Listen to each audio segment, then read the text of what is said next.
le groupe Gauche démocrate et républicaine est à monsieur Jean-Marc Tellier.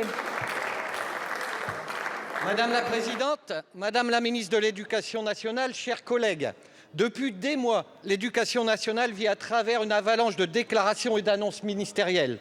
Nous assistons à un choc des paroles qui, malgré leur fracas médiatique, sont surtout déconnectés des véritables enjeux de notre école publique. Dans ce contexte de communication superficielle, aucune proposition ne vient répondre aux attentes et aux besoins des élèves et des enseignants. Sous le couvert du renforcement, c'est surtout un retour en arrière où l'État n'assure pas à chaque élève la possibilité d'avoir le même bagage à la fin de sa scolarité. Ces annonces, dépourvues de toute promesse de moyens supplémentaires, vont creuser davantage les inégalités sociales. Il est temps de parler clairement. Les enseignants qui manifesteront demain attendent des réponses. Ni la généralisation des uniformes à l'école, ni la mise en place de classes de niveau gommeront les inégalités sociales. L'inclusion ne doit pas rester un simple slogan. Les enseignants ont besoin de salaires plus élevés. La carte scolaire doit être réformée pour garantir une égalité d'accès à l'éducation dans nos villes, nos quartiers et nos campagnes.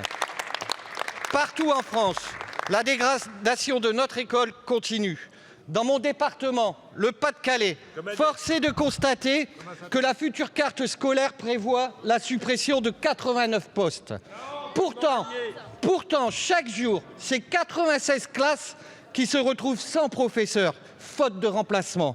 Rien que sur ma commune, la ville d'Avion, 5 postes seront supprimés pour 19 enfants en moins.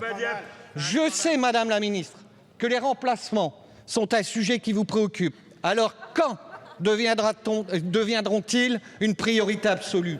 Madame la Ministre, quand le gouvernement va-t-il renouer avec l'école de sa République, avec l'école de l'égalité? Bravo.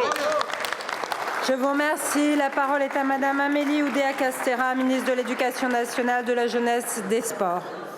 Monsieur le député Tellier, merci pour votre question. L'égalité des chances, l'attractivité du métier d'enseignant, mais plus largement, comme l'a montré le Premier ministre hier soir, la focalisation sur l'ensemble des métiers du service public de l'enseignement sont absolument au cœur de notre politique éducative, au cœur de notre ambition pour l'école, toutes les écoles de la République.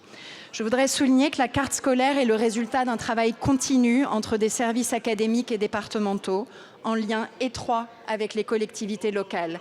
Et les ajustements de cette carte scolaire, qui sont parfois exigés par l'impact des politiques publiques ou l'évolution de la démographie, doivent se faire en concertation étroite avec les élus, et j'y veille personnellement.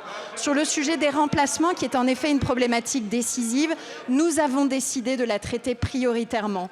De premières mesures ont été impulsées par Gabriel Attal pour nous permettre d'améliorer notre organisation, de faire aussi recours aux heures supplémentaires et de créer de nouvelles incitations pour que les enseignants puissent davantage remplacer leurs collègues dans le cadre du pacte que nous évaluerons. Sur tous ces sujets, vous connaissez notre engagement, notre envie de faire réussir tous les élèves, de faire réussir toutes les écoles pour remettre en marche l'ascenseur scolaire. Je vous remercie. Je vous remercie, Madame la Ministre. La parole est à Madame Cécile Untermaier pour le groupe socialiste. Merci Madame la Présidente. Ma question s'adresse au ministre de l'économie. L'indice de perception de la corruption publié hier par Transparency International n'est pas bon. Il situe notre pays à la 25e place, très loin derrière le Danemark, la Finlande, l'Allemagne. Selon cet indice qui est connu et bien partagé dans le monde, nous payons le manque d'exemplarité du pouvoir exécutif, un système judiciaire fragile et le manque de moyens consacrés à la délinquance économique et financière.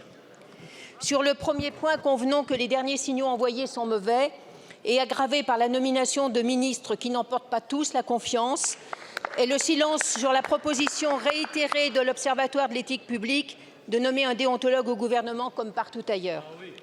Sur le dernier point, c'est le développement massif du narcotrafic dans l'économie qui nous préoccupe.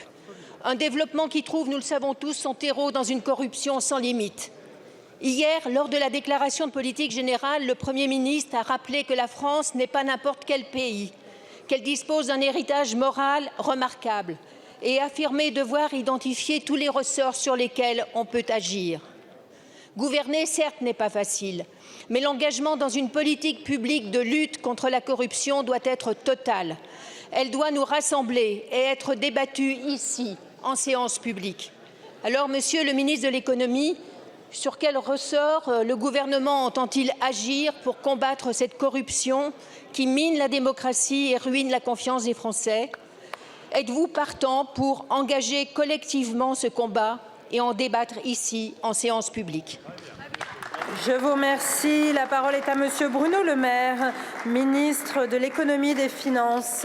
Merci Madame la Présidente, Mesdames et Messieurs les députés. Madame la députée, nous sommes évidemment ouverts à avoir un débat sur ce sujet. Je partage totalement votre préoccupation et notre ambition avec le Premier ministre, le Président de la République, l'ensemble de la majorité, de lutter avec encore plus de fermeté contre la corruption. Le classement que vous mentionnez nous fait gagner une place. Ce n'est pas beaucoup, mais au moins ça va dans la bonne direction. Si nous voulons continuer à progresser, et une fois encore je partage totalement votre ambition, un pays comme la France, le pays des droits de l'homme, de la République, doit être exemplaire en matière de lutte contre la corruption, du trafic d'influence, des conflits d'intérêts dans le secteur public comme dans le secteur privé.